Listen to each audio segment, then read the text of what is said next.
Hey everybody, how you doing? Welcome to the Sunday Dinner Chef. We're going to have a live chat with Charlie, the host of the Sunday Dinner Chef. No, you don't host that. You're cooking secrets for men. That's Charlie, how you right. doing? I'm good, thanks. I've been. Yeah, can't complain. It's going to be 109 today. But it's dry. It's a dry heat. Well, Yeah. Whew.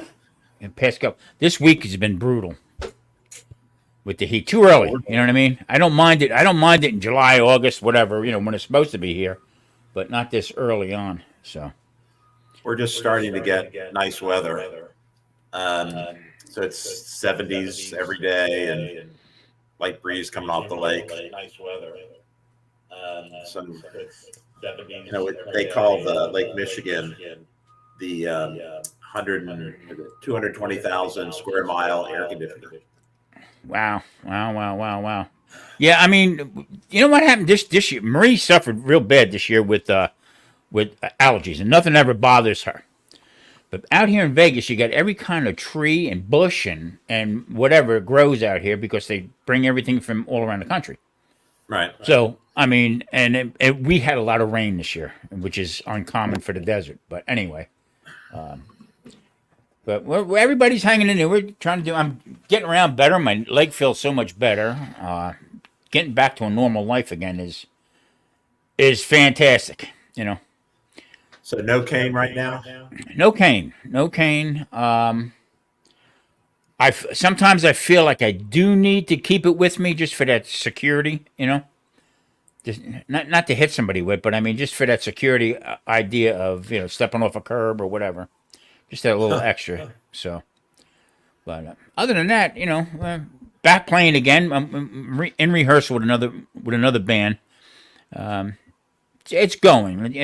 I think we're going to lose the summer as far as with rehearsals and stuff.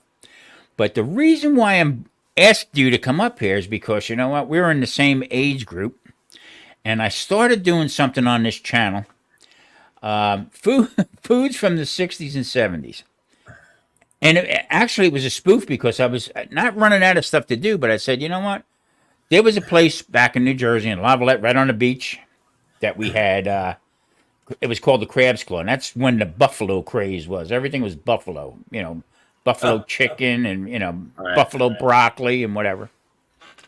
And that's what I did. And I got a lot of good response from it. So I said, you know what? I'm gonna continue this. And then you come up with some stuff that you did tableside, and I said, "Wow, talk about ringing a bell." Yeah, some of that stuff from back in the day. Because I grew up working in country clubs from the time I was in high school till after graduated from college, and so I did everything. I was a dishwasher, I was a busboy, bartender, I was a waiter. As you alluded to, maitre d', tableside. And I think that's what we're talking about. Some of the stuff, Yeah. Just old classics like Steak Diane, and we were talking about Chateaubriand the other day, and Yeah. having to carve that table side, and then French service with the 2 spoons to Yeah. put the little Exactly. French potatoes and. Well, I did made me laugh because there again in the country club also, Horsgate Country Club, I was dishwasher. Okay, and I'm a little cocky, little attitude I had, and one day the chef took a hot sizzle plate and actually threw it across the room into the sink. So obviously this was one of his little tricks that he did. Well, I said, "You son of under my breath!" And I picked it up out of the water and threw it back at him. You know what I mean? Right. Yeah. Well, that next week I became the fry cook.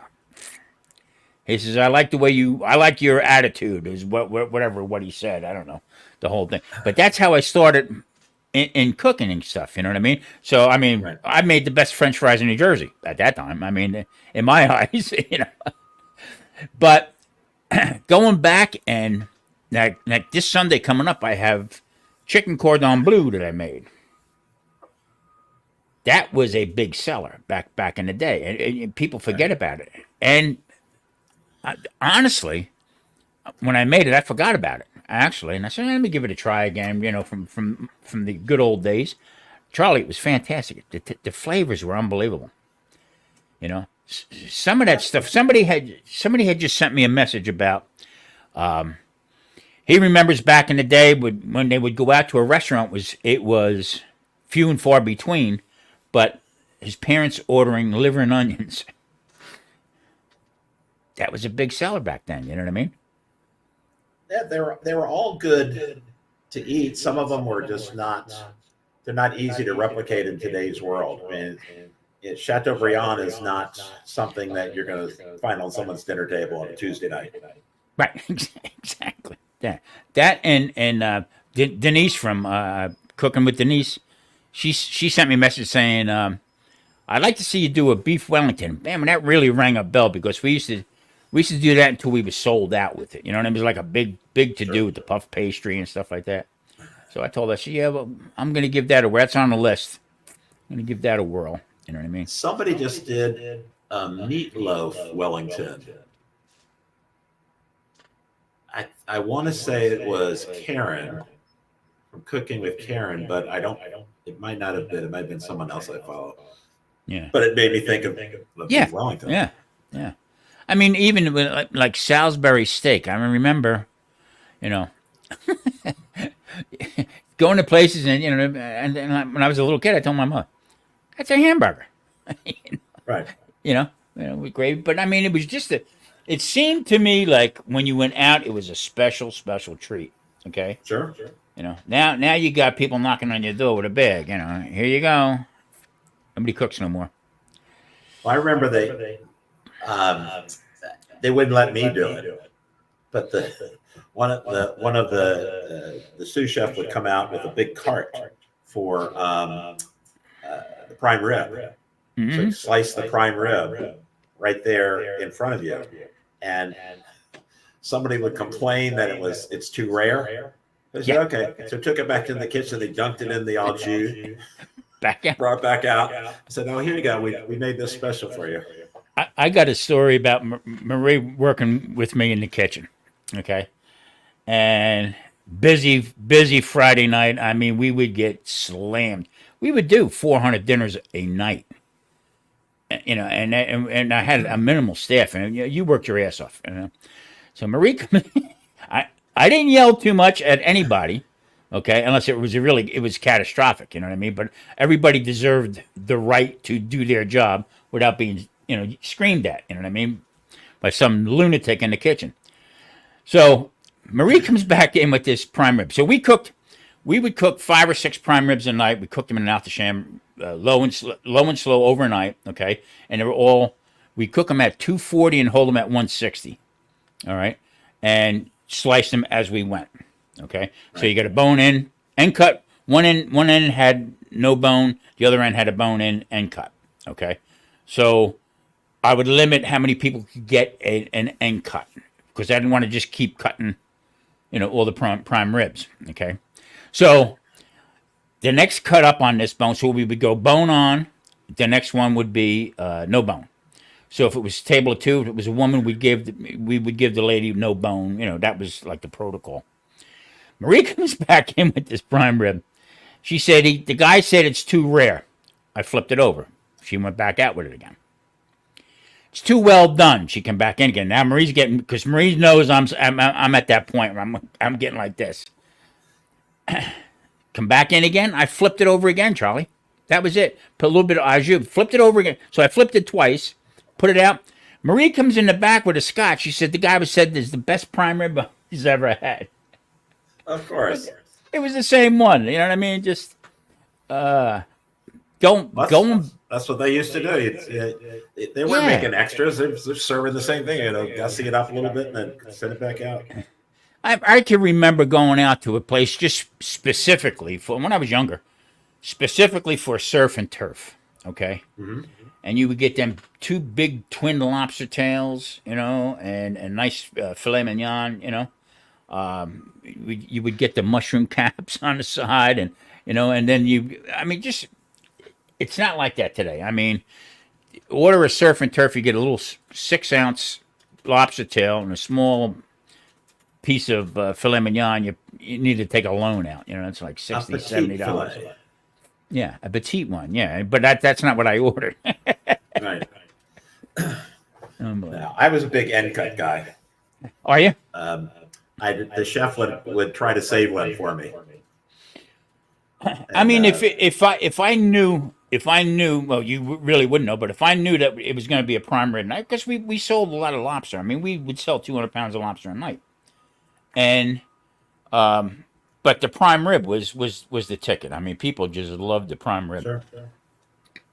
So, and then one time I tried to cut it to make it look like a. After I ran out of end cuts, to satisfy. Say hello to my cousin Sarah, who's in Leland, Michigan. Hello, Sarah. How you doing? Nice to see you. Thanks for coming in. Appreciate it. Also, over in Facebook, I have Vegas Live Music and Food. That's another little channel I did for what we're talking about with different restaurants and stuff. I don't bash anybody. I go to places and I talk about places that I like and different foods and stuff that they have.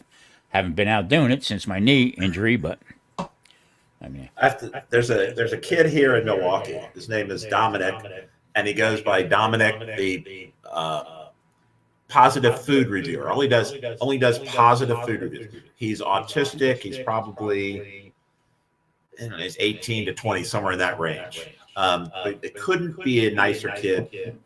Just saw him at Festa Italia this weekend. He invites me to go to these food tastings that he has. The restaurants invite him. Okay, cool. Yeah. And say, basically, give him the left side of the menu as a tasting menu. And it's all comped. His parents always come. And there's a new restaurant just opened next to my building. So he wants to take me there. And I think the last time I went to a Cajun restaurant, and then I asked the chef how he made his shrimp and grits.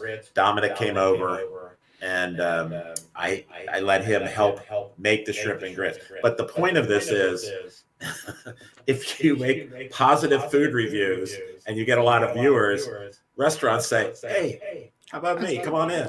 Exactly. And I mean, the one place that we played at, the Pass Casino out here, they have another place out in on the way to Boulder City. Okay, it's still in Henderson, but it's the Railroad Pass Casino. This is supposedly, and not supposedly, it really is the oldest casino in this area. Okay, because it was a railroad stop heading out to California. So they have a steakhouse out there. Okay, DeSimone Steakhouse, and he's the owner. Really great place, and it's a travel actually next door to it's like a truck stop type of stuff. So, but you would think not good with a truck stop. I'm telling you what, really great place. And next to it, they opened up another place called the Bullet Train. Okay, and this has got a little bit of everything in it, and it's wide open. With the you have music there, and with the bar. Not slot machines all around, like 2 dining rooms, but then around the bar is where the slot machines. Like a different take on stuff. Great people. I mean, then there's an Italian place we go to, Tuscany Grill. That's my go-to spot because it's 2 miles from my house. You know what I mean? And the food is fantastic. I think I told you about it once before. I go there for steaks. They have and throughout the pandemic and everything, the prices never changed. So that's the big to do. But I was telling my wife the other day that thinking about this concept, and we were writing stuff down what we're going to do, and it was funny because growing up, all right, I was the last Mohican. Okay, out of five kids, I was the baby. So most of them were moved out, and my grandmother, an old Irish lady. And everything she did boiled. She boiled everything, Charlie. I mean, the potatoes, spinach, and the meat. Boiled ham. Okay, the only thing missing was a spoon. So I was a finicky kid with vegetables and stuff. And then forget one night she says to me, "You better eat them peas." And I just looked at her. She says, "You want to get rickets?" I didn't know what the hell she was talking about. Rick, do I want to get rickets? My brother says, "Boy, you finished dinner early." I said, I don't want no crickets. I don't get crickets. Told her. So that was like a running joke with my family. But you better eat that because you're gonna get crickets. Unbelievable. Yeah, I was frozen peas were horrible at the time. Now can't get enough of them. Yeah, exactly. Greatest invention. Yeah. So you should do some. I was telling you the other day about the Irish coffees you should do. You'd make them the Irish coffee, put the coffee and the whipped cream on top, and then you'd swirl it while the flame was going, and then you'd put the whipped cream on top and stuff. But so I'm standing there, in a dining room swirling two flaming Irish coffees, and invariably something would go whoop. Oh, sorry, ma'am. Yeah. I was telling, a lot of people don't know this, but when I was a kid, I was 13, 14, and 15, I had a hot dog wagon. And with my hot dog wagon experience, I became the hot dog connoisseur. I was a regular sabrette cart, the whole bit. And my mom would come. I would start at 10 o'clock in the morning, get it all set up, and I'd go to 3 o'clock in the afternoon. So my mom would get there at 2, a little after 2, sit in the car, okay? And she would watch what was going on. But I know she was there for one reason only, to get the money. Okay. She said, you're going to get robbed, whatever. It was always like that kind of. So I would go over and give her whatever money I had, keep, for my change and stuff, keep going. For another half hour or whatever. Well, this guy pulls up, Charlie. He's got a station wagon. That's something you don't hear anymore either. A station wagon with a gang load of kids. Okay, and I think, we used to get 65 cents for a hot dog and 50 cents for a soda. Okay, so, and that was with everything, whatever they wanted on there. Well, I think there was like 6 or 7 kids in the car plus him. Okay, and his wife. Orders all these different hot. One with sauerkraut, no sauerkraut. And then he's going on and on and on and on with this. Just mustard, just relish. We're going through the whole routine. Okay, my head's down. I'm sweating. I'm going to get this thing done. And the last one, he said, with ketchup. So now you got to understand this. This guy had a white T-shirt on and a turquoise sweater. Okay? Matter of fact, he had like blonde hair, but he was all pumped up. He had Brill cream in it, whatever. So I reached down. I didn't keep the ketchup out. I reached down into where I kept the sodas. It was ice, all the ice and stuff in there, and I come up with the bottle of ketchup. The protocol was napkin, okay, hot dog roll, and you'd open up with the tongs, okay, and then you would hold the top of it with your fingers, keep the roll open, then go down, get the dog, put the dog in, and then you would put your stuff on it and hand it to him with the napkin, bun, and the dog. Well, this friggin' ketchup wouldn't come out. Boom! On the side of the thing, I banged this thing, okay? And I put it on, and all of a sudden I heard the car, my mother's car, start up, and she started backing out. Where the hell are you going, right? Leave me here for then. I looked up, and the guy was covered with ketchup on his head, on his shirt, his turquoise sweater. I didn't know why. Sorry, I was giving him. I was like 13 or 14, I think. Okay. I didn't know where to look. He gave me a $20 bill, got in the car. Keep the change. Take the hot dogs? He took all the hot dogs, but he just gave me a $20. Don't worry about it, and took off. I looked. My mother said, "What the hell are you doing to me? You're killing me." I said, "This guy could have murdered me right there, and you're backing out." It's pretty funny. Pretty funny. See, Spice Queen has joined us. Yes. Michelle, how you doing, kiddo? Collab partners. Yeah. I'm looking forward to this one here coming up. That, I got a little confused. I forgot about June was with the 4th of July, so. Because I was sweating Cambodia. Yeah, next month. Yeah.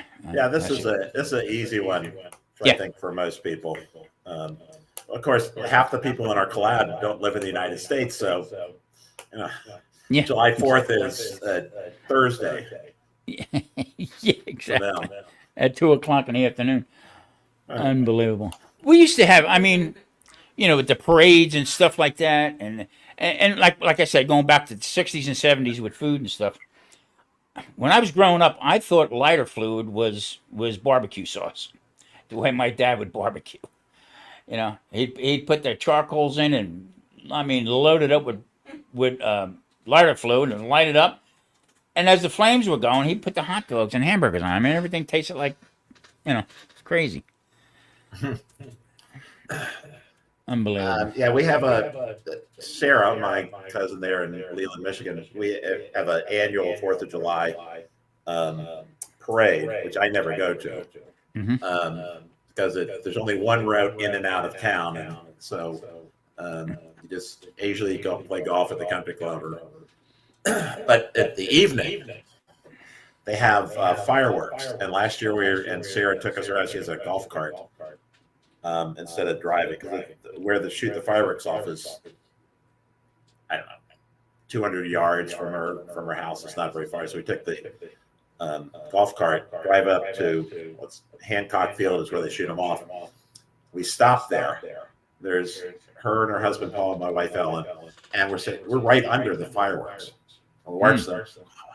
And the place is just packed with people. You couldn't get in or out of town.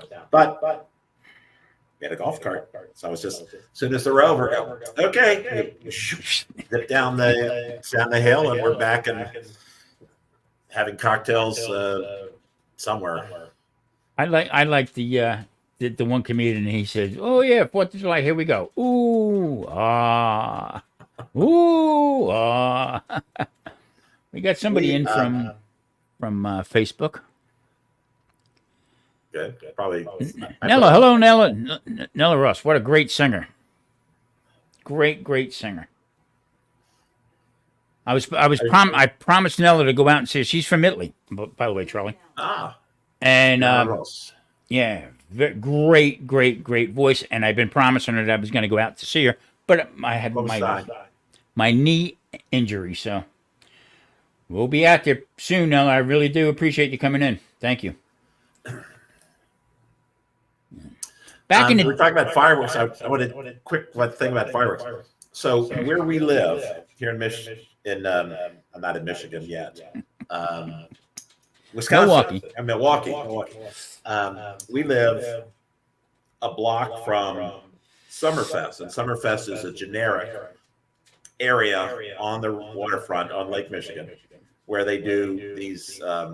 First they do Summerfest, which is a music festival, which used to be the largest one in the world.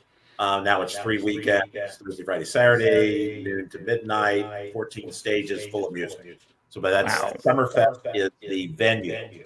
And then they have these ethnic festivals every weekend. We just had Italian Fest. They're going to have Polish Fest, German, Irish throughout the summer, over the weekends. But every single one of them has fireworks. Yeah. Every single one of them. And so we've become so immune to fireworks that you look out there and go, oh, look, fireworks. Yeah. Because the Irish are setting them off, and then the Italians set them off, and then there's people who have we're right near the art museum, Calatrava Art Museum, and people have weddings there, and then they have fireworks because they're right on the lake. So you look, fireworks. Oh, look, fireworks, and you just you don't you just get used to them. So going to the 4th of July, you go, fireworks. Yeah. I am a mile from Green Valley Ranch Casino, okay, hotel and casino, spa. We got to put the spa in there. And they send out a notice. They'll send out a notice probably next week about their fireworks, letting everybody, all the residents know about the fireworks. And but where my apartment is, okay, when I look out my balcony sliders, I can see downtown. Actually, I see the planes coming in, going into Harry Reid. But then I can see the fireworks from all the different casinos that shoot them off down there. And then I just look out over here, and they're really close from there. So, I mean, I just, like you said, very immune to it, Well, my neighbor says, well, how can you sleep at that? What that noise? Don't matter to me. I mean, it's over with. So, You get used to it. yeah. There again. Yeah, you know what I meant to tell you about? I don't know if you notice out here now with all the different carnivore diets and stuff like that. Okay, I just want to touch on this a little bit. There's a place out here called the Heart Attack Cafe. Okay, they have it's the home of the big burgers. I mean, there must be 15 hamburgers on there with cheese and bacon and everything else like that. Somebody did a review on it and said, you know what? In reality, it's like one of the healthiest places out here to eat. That cracked me up laughing. That's just boy had how the worm turns. You know what I mean? That's Unbelievable. Too funny. So, what other foods did you recollect going back? Chicken a la king. Let's see. What did we have? Oh, we had every Friday we had a seafood buffet, and there was always the shrimp, and then there was smoked oysters, oysters on the half shell, clams on the half shell. Oh, clams casino and oysters Rockefeller. See that too much. Yeah, that's standard. Then there's always the lobster tails would be at the end of the buffet. Yeah. Wait till you get done with that. Right. What else did we have? So there's always prime rib was a standard on every menu, on every buffet, Mother's Day, Thanksgiving, always. I worked. I mean, big steaks and stuff. Beef bourguignon. You would have that. Fancy name for stew. What else? What else did they have? I've already said the liver and onions and the standard. Liver and onions was a standard in country clubs. Absolutely. Yeah. I mean, it was amazing. We used to do when I was a chef down at the Yankee Clipper down in Seagirt, New Jersey. Now, Seagirt, New Jersey it was called the Irish Riviera. Okay, they had the police academy down there. Was the place I worked was right on the ocean, and Jimmy Burns him and his brother had a place there. Music, the whole bit. This guy used to be on. Used to make commercials.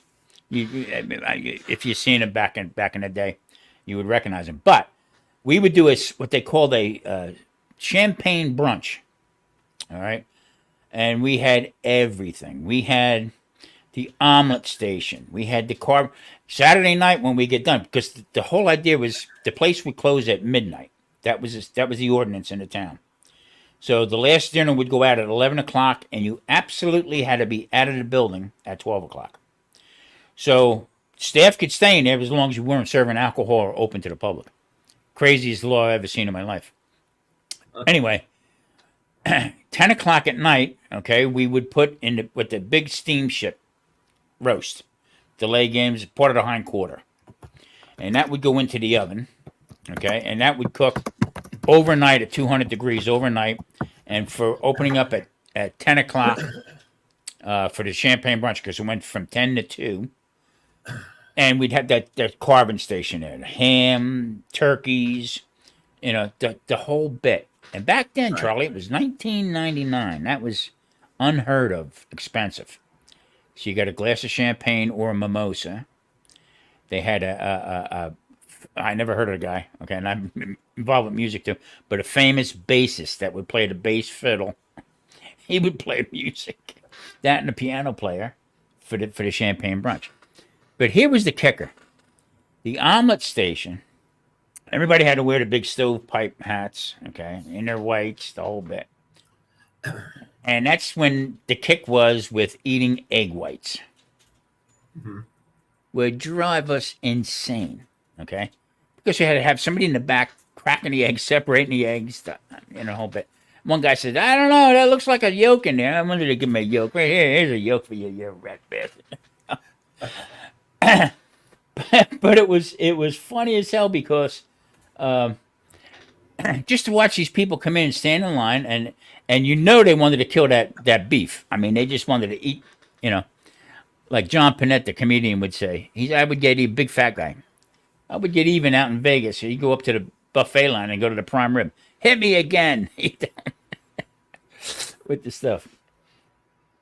What Chicken was I thinking? croquette. One of the things that was a constant, and Marie's up here putting up everything, all the menus from the 70s. The every time we had the little thing for dressings, like 4 dressings. They had French, blue cheese, Thousand Island, and or Russian, whichever we were calling it at the time. Yeah, exactly. And then some sort of green goddess dressing. And then you say, "Can I get you some dressing?" And then you serve the dressing from the little container and then walk away. You never left the dressing on the table.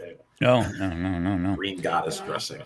That and in our restaurant, when when you would get done with dinner, as you got your check, the check would come in a basket of fruit, fresh fruit, bananas, grapes, apples, pears, peach, whatever, and the girls would put the basket on the table and then give them the check.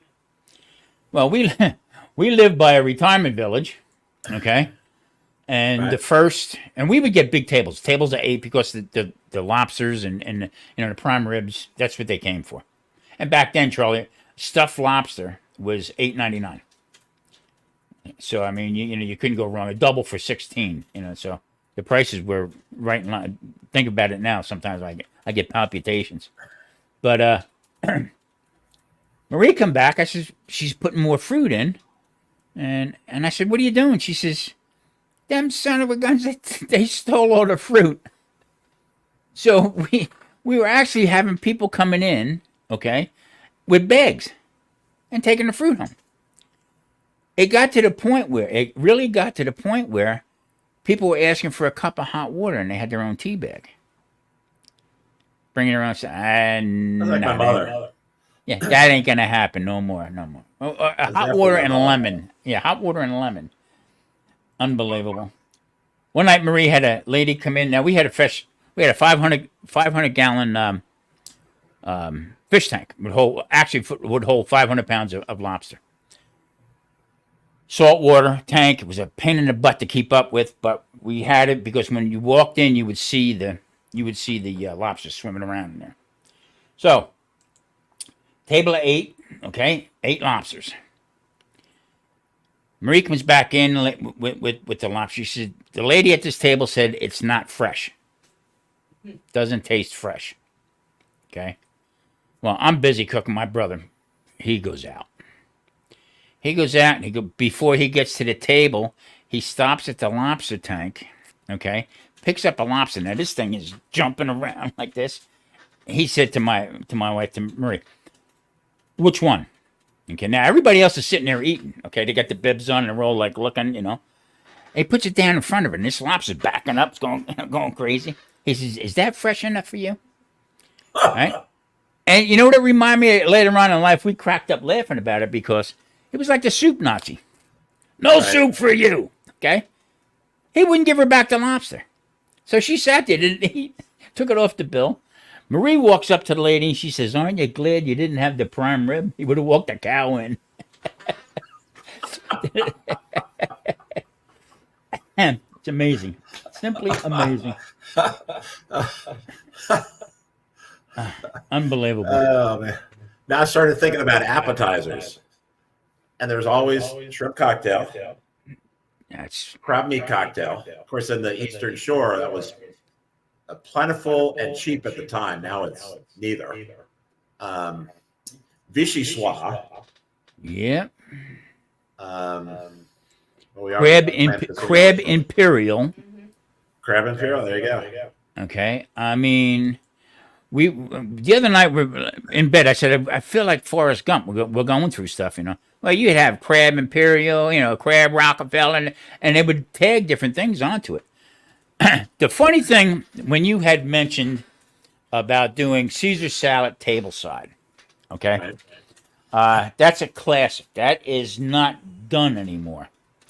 Nothing's tableside. I don't care where you go. Right. Okay, it's not done. But doing a classic Caesar salad is like one of the best things I remember is going out and having the guy doing that the whole bit. And that's a Mexican dish, by the way. That's from Mexico. Caesar's. I guess the name Caesar something. I can't remember his name, but he's the guy who invented it. Huh. Yeah. Well, one of the reasons you don't do it anymore is because when you made it, you crack the egg in the bowl and you beat the egg right there to make the dressing.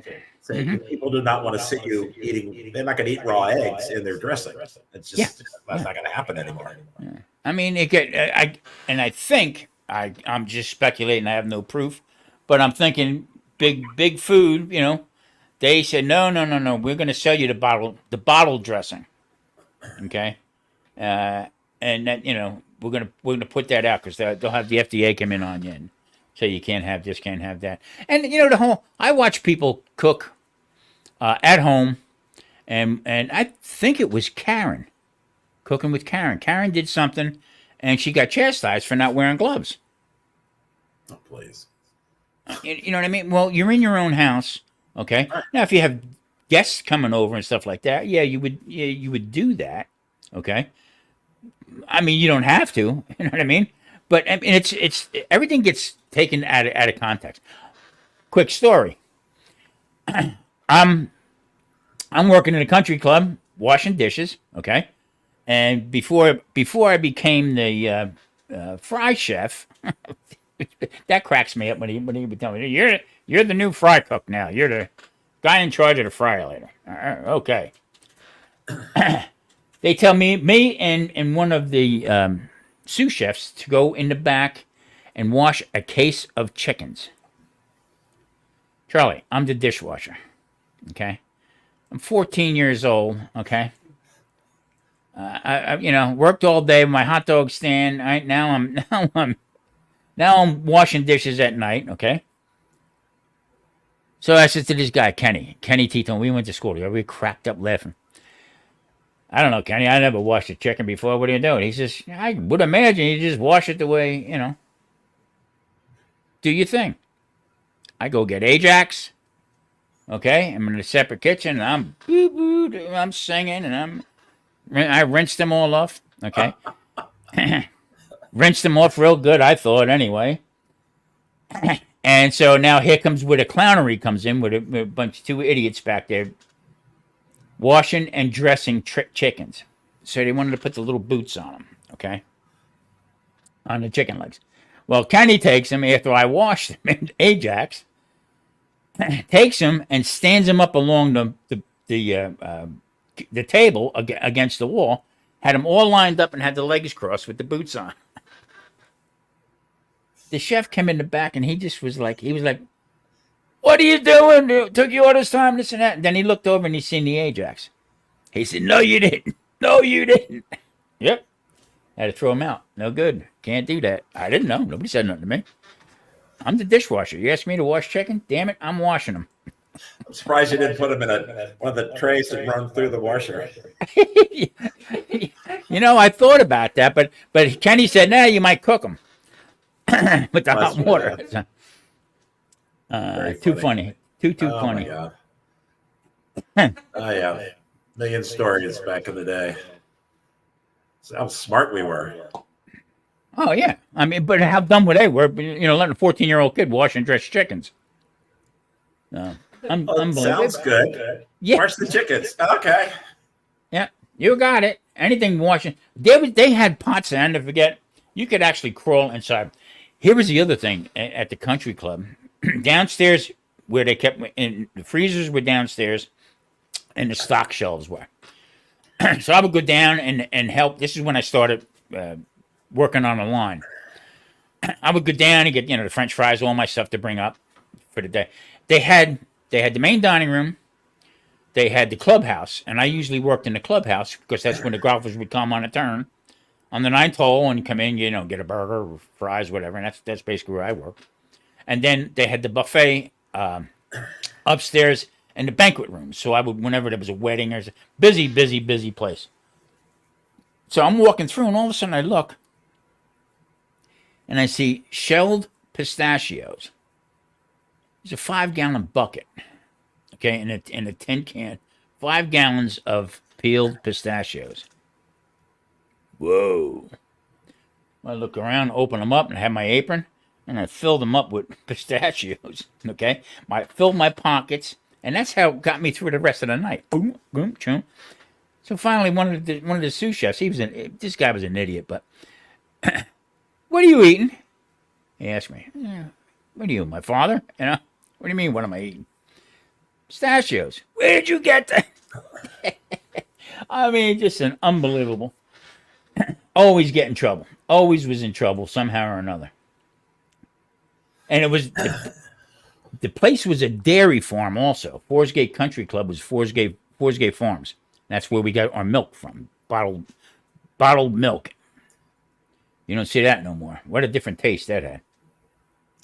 Yikes. Non-pasteurized, fresh. Fresh. Yeah, you don't see that stuff no more. I don't know. But a lot of different chicken dishes they would do. Now I just, rotisserie chickens. Now you can get them on sale $3. You know, can't get that. And I can't find them no more. Oh, you can't? Out here they sell out. Boom, like that, right, gone. Right. Yeah, I mean it's gone. Yeah, there's a time period. If you go too early, they haven't. I just went to the grocery store this morning for 9 o'clock. No rotisserie chickens. But if you go at 4 o'clock in the afternoon, unless they've run a second batch, they're gone. Yeah.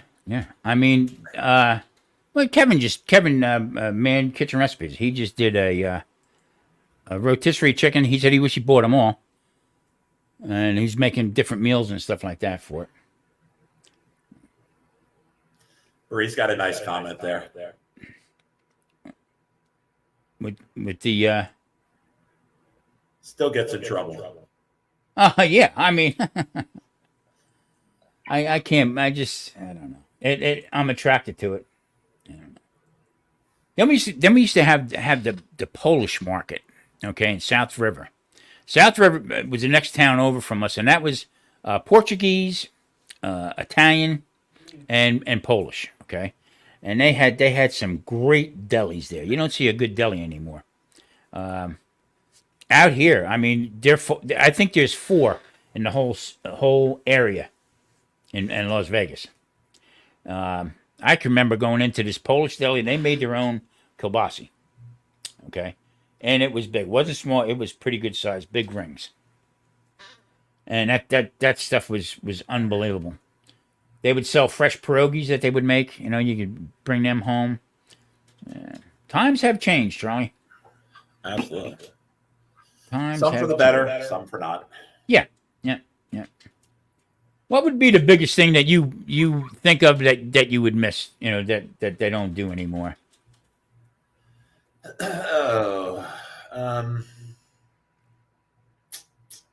Well, ice cream truck doesn't come by anymore. Oh, you can't do that. Never mind. Yeah. You killed me with that one ice cream that you said. Graters. Oh my God. Cousin Sarah knows all about Graters ice cream. Oh my God. Cincinnati. Let's see. I mean, just the being able to go to a restaurant and not spend an arm and a leg. You used to go to you could get a nice steak, and it'd be a little expensive, but now steaks are $40, $50, $60. Oh, without a doubt. Yeah. I'm not paying that. There's a place out here called Hank's. Pretty well known. It's in a couple different casinos out here. They got one steak. It's $499. $500.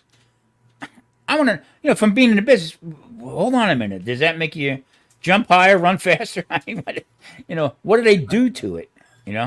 Other than just And then I'm not that interested. Yeah, and then with burgers. Okay, there was a place.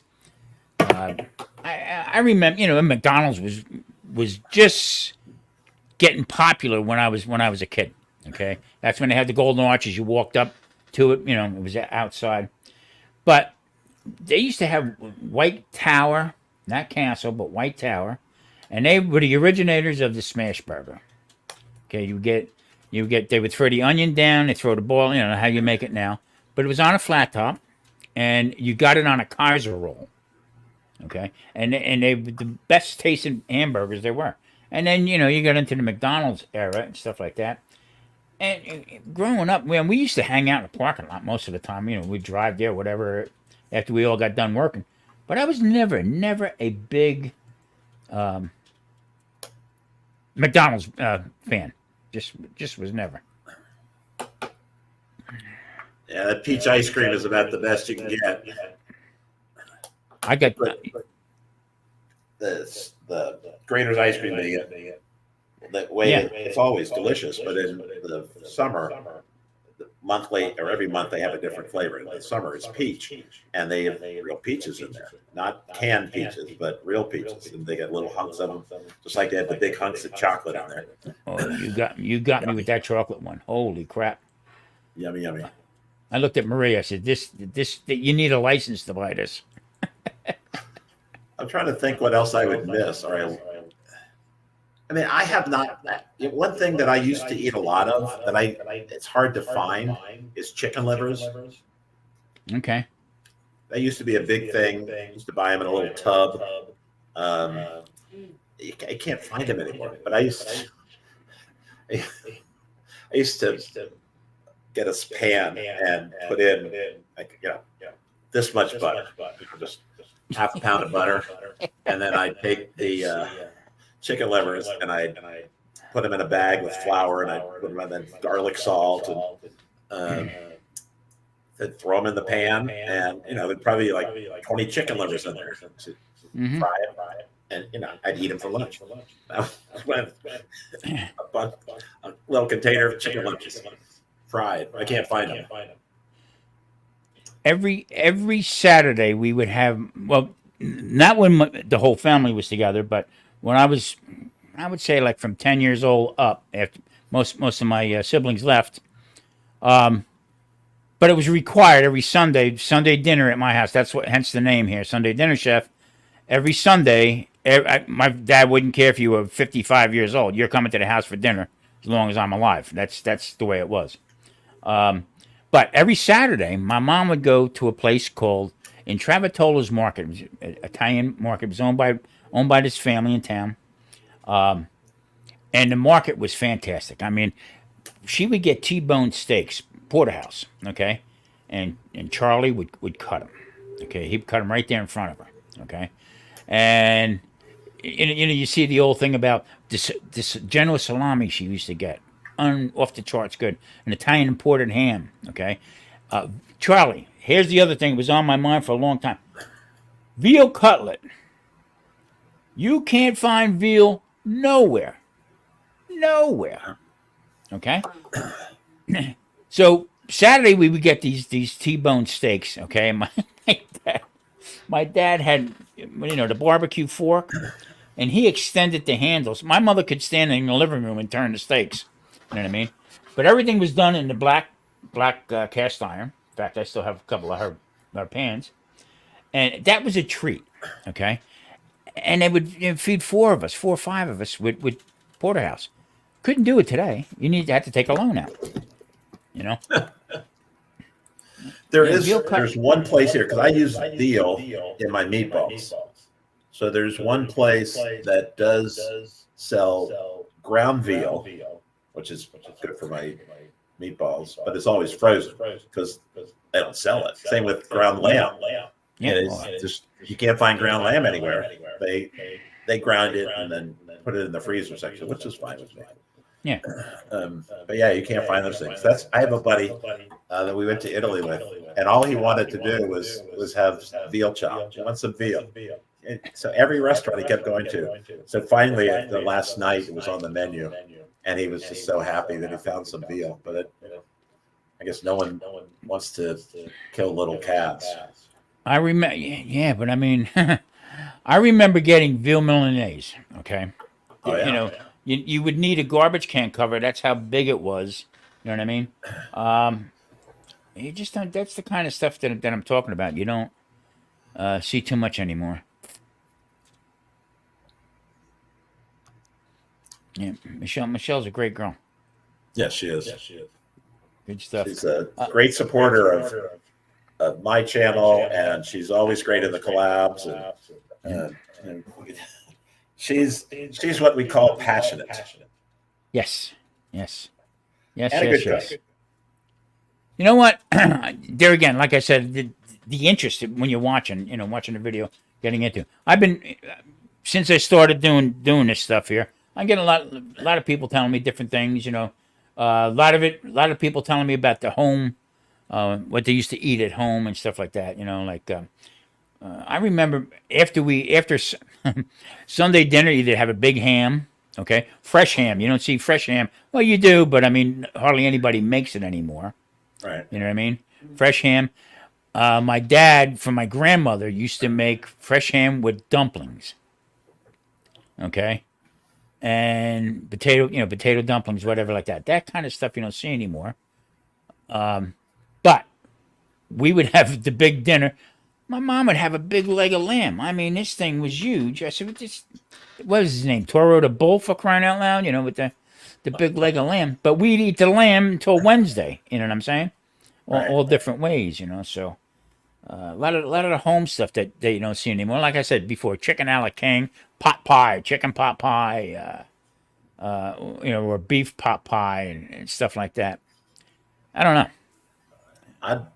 If I could make dough, I'd make a pot pie all the time. I love them. Yeah, Lance from Sleepy Barbecue was doing it, and all of a sudden he stopped. He said, "Nobody likes it, and this and that." I said, "Well, it's Lance. It's not what everybody likes. It's what you like. You know what I mean?" Right. You can't chase the can't chase the viewers. No. You got to do what you got to do. I did this for this week coming up. I did the chicken. What was it again, Marie? Chicken. I just said it a little while ago. Cordon bleu. All right. And I was a little apprehensive. With it because I made.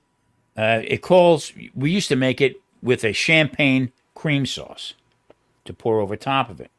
But what I did was I just added some cheese to it, some Swiss cheese and stuff like that. And I was a little apprehensive. I said, I don't know. Marie took it and covered it. Okay, and it was. I'm telling you, Charlie. But I did it real thin. I did, most of these ones you see, they cut them and stuff them that way. It's too thick. Doesn't cook in my eyes. Doesn't cook all the way through. So, but yeah. Let's see here. So what else?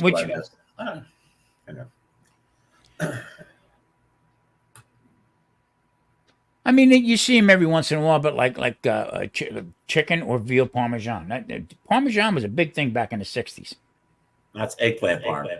Yeah, eggplant parm and this and that, and then they started making other different ways and.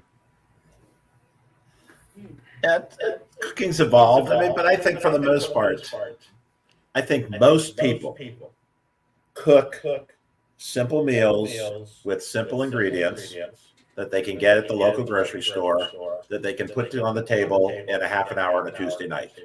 I think that's how 90% of the people in the world cook. Right. And then there's people who are making gourmet foods and high-end stuff. And I said, that's interesting, but that's not how people cook. That's not how they eat. Yeah, I mean, in a busy household, kids going to school and stuff like that. I don't know how. Honestly, today I don't know how parents done it, and I'm sure back in the day people said the same thing about our parents. I don't know how they're doing it. With the price, Jesus, chopped meat or ground beef is 39 cents a pound, and went up 5 cents. It's crazy. I'm sure that happened too. Sure. But meatloaf was a big thing, and I could see my mom. My mom was a cafeteria manager for this. She was the manager for the school district for lunches. So I mean, from the day I could walk, I was involved with doing food. I was doing something, learning how to peel potatoes or cut something or do something. So, but yeah, well, I'm the same. My parents owned restaurants from the time before I was born, and my mom also ran the cafeteria for the local junior high right down the street from where we grew up, and Mm-hmm. also ran a snack bar at our pool, and just yeah, it was around food all the time. So you just that's what you do. You know, you Yeah. cook, you learn how to be comfortable in the kitchen. I remember And telling eat. her. I remember telling her with the hot dog wagon, I need to get onions and they want the spicy onions and stuff like that. She says, "Well, make them. What are you coming to me for?" Oh, okay, like that. And in my video on the actually the 4th of July video, that I made the onions I made that whole time. Then when I was doing it, I've been making it since I'm 13, and that's just some stuff that caught my mind. And you know, the reason why I did this, I went back to a place in New Jersey about these buffalo shrimp. Okay, and I haven't seen it like I can't duplicate it. Let's put it that way. So the owner of the place knew that I was the chef in the next town over, and he would take it. He would like try to stump me with. I guess that was the deal. Here, try this. Here, try that. Try this. Try that. So I said, "How come you want me to try food? How come you don't want me to try scotch?" I don't get that. You know, I'm sick of looking at food. I want scotch. That's why I'm sitting at the bar. You know, but we got along real well with that. Right. So I think we're going to continue doing this, and maybe one day me and you can do a collab on it or something, or anybody out there wants to join in. Just let me know and come up with it. Because you know what? Here's my whole point with this whole thing is, I think we're losing people cooking. I think the nobody's doing it anymore. I sort of have my grandson following a little bit in my footsteps, okay, and he cooks a little bit here and there, okay, and I gave him a lot of stuff. Marie gave him all her recipes, okay. So trying to turn the table around a little bit, you know, like Michelle, what she does and stuff. We're gonna try this. We're gonna do this. That's what I like to watch. That's my whole passion right there. Is I watch, other than banging on the drums, I'll watch videos until I can't see anymore of how different people cook and stuff. So I'd like to. I remember what I wanted to say. So we were talking about ham and fresh ham and blah blah. So we're having a luau here in our building in a couple weeks, and everybody knows I cook here. So the manager comes to me and says, "We're gonna have a luau," and I says, "Okay, you want me to help? I'll help. I'm not cooking a whole pig." So she said, "Oh no, I just wanted you to know, and that's my next idea." And I said, "Okay, great." So then several of the people who live in the building were sitting around talking. So we're gonna have a luau, and I guess wouldn't it be great if we had a whole pig, whole roasted pig? I said, "I'm not doing it." So because we don't live in an apartment, and what are you gonna do? So I started checking out other places, and I found a place that will cook a whole pig, roast it, and then I can just pick it up and take it to the luau. It comes in two pieces because you don't have a pan big enough for the whole thing. So I've been watching videos on how to carve a whole roasted pig. It's interesting. Yes. Yes. Have you ever? Oh, we've done that. We've talked about that, right? Yeah. I used to do whole hogs all the time. We used to do suckling pigs, the whole bit. The best, like I said, the best. I used to split mine open. I learned a lesson the hard way a long time ago. We put it on a spit. Okay, it was my brother's backyard, and we had it between. We had the barbecue under 2 maple trees. Okay, for shade. And we built it out of cinder block. The neighbor next door was a machinist, so he made the rotisserie. So we wired this bad boy on there the whole bit. Well, about 10 o'clock at night and probably 2.5 gallons of scotch later, the pig catches on fire. Now, you got to understand, my brother's mayor of the town, okay? The pig catches on fire and the 2 maple trees go up like Roman candle. The whole thing went up, okay? Fire department had to come. It was unbelievable. So I've been doing that a long time. The do's and the don'ts. Like I was saying to you, you can actually, without carving that, if it's done right, it should be pulled off the bone. Yeah. I know. And what I would do is, when I lived in North Carolina, I was amazed how they would have it on the pit, okay, move it because it was flat, wide open, okay, move it to a table, and on both sides of the table, people would come by with their plate and their fork, and they'd pick whatever meat they wanted, okay. It got down so far, and then you would open up the bone a little bit, flip up the bone with the ribs, but it was all pulled. I mean, and if you wanted some crunches, they would, take one of the back legs off, flop it over, and they would carve up some of the cracklings and some of that stuff is real hard. I mean, you could use it for a hammer, but the whole idea is trying to carve it and make slices. You're not going to be able to do that. I mean, it's so the picking. No, I'm not gonna. You slice it down the back and then open it up, and then it's pulled. Yep. And then you just pull the hell out of it, and it works out. That's pretty cool. Are they doing sauces for you too, Charlie? Or I'm going to get. There's a couple of restaurants right around. There's a Smoke Shack barbecue place. I'm going to go ask them to donate. There you go. There you go. And you can make a nice pineapple sauce with it, or something like that. Some pineapple and a little cornstarch, and make a glaze out of it. And you put that out there, or orange sauce, whatever. It was a joke when I said, "No whole roasted pig. We're not doing that." And then I'm the one that says, "Oh, I got a whole roasted pig." Sometimes L foot gets put in L mouth. That's right. So, unbelievable. We turn around and like I said, we're getting old, so getting long in the tooth with things. But thinking back, that's why I watch a lot of guys with the barbecue channels and stuff like that, doing it different ways. And there's a couple guys out there that are, will do a whole hog and stuff like that, and the different ways of doing it. You know what I mean? It was big in North Carolina because they raise a lot more pigs than they do cattle. But yeah. When I lived in Texas, they used to do a place. There was a couple farms. I lived in Katy, Texas, just outside of Houston. And every once in a while, when the weather would change, so, it gets like maybe into September, into October, whatever, they would do half steer barbecues. Okay, that's a lot of meat. But what they would do is they would put them over the fire, hang them. Here's the fire in the middle, and they would have like suspension rods or whatever going up through the beef and cook it that way, and it would turn. Unbelievable. Almost like a sideways Santa Maria, but that was the kind of stuff. And there again, that's where you would have the guy slicing it. You know what I mean? It would get down to where it was too raw, and then they let it cook a little bit more and stuff like that. So, yeah, it was pretty cool. I'm taking your advice, and I'm not going to stand there and carve the thing. No, I wouldn't. I mean, there's no need for it, Charlie. I mean, if it's pulled apart, like, I would be there to make sure you don't get nobody tasting it and going back with their fork again. That kind of thing. Hey, Luther, you can't do that.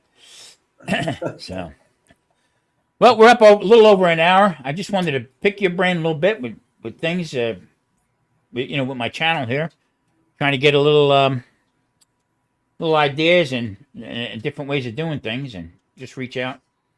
Yeah, I appreciate it. Always enjoyed chatting because we have so many common things that we grew up with. The same East Coast guys, grew up in the restaurant business. Yep. Kind of flitting around all over the country, and then here we are, old men, OGs. Yeah, OGs, old geezers, not old guard. Unbelievable. Well, everybody, thank you for coming in. I appreciate it, really do. Chet, please. I got to set this thing up so that we do night bots to drop some links and stuff like that. But Charlie, by the way, are you going? You're still going to Italy, right? Going to Italy the beginning of September for 6 weeks. 6 weeks. Okay. All right. Marie thought you said 6 months. I said Charlie will come back with a beret. Charlie would come back with a beret and a little pencil mustache. Hey, how you doing? No, it's 6 weeks. 90 days is the max on an EU Schengen visa. Okay. Pretty cool. All right. So let's say goodbye to everybody. Here's your cousin. See you soon, Charlie. Yeah, we're coming. Be up and around July 1st, Sarah. Yeah, Simon, I do. I got to set it up. I just didn't. I haven't been doing lives in a while, so couldn't get around. But other than that, all right, everybody, thanks for watching. I appreciate it. Hit that thumbs up. Hit the subscribe button on both channels. See you next time. See y'all. Thanks, Tom.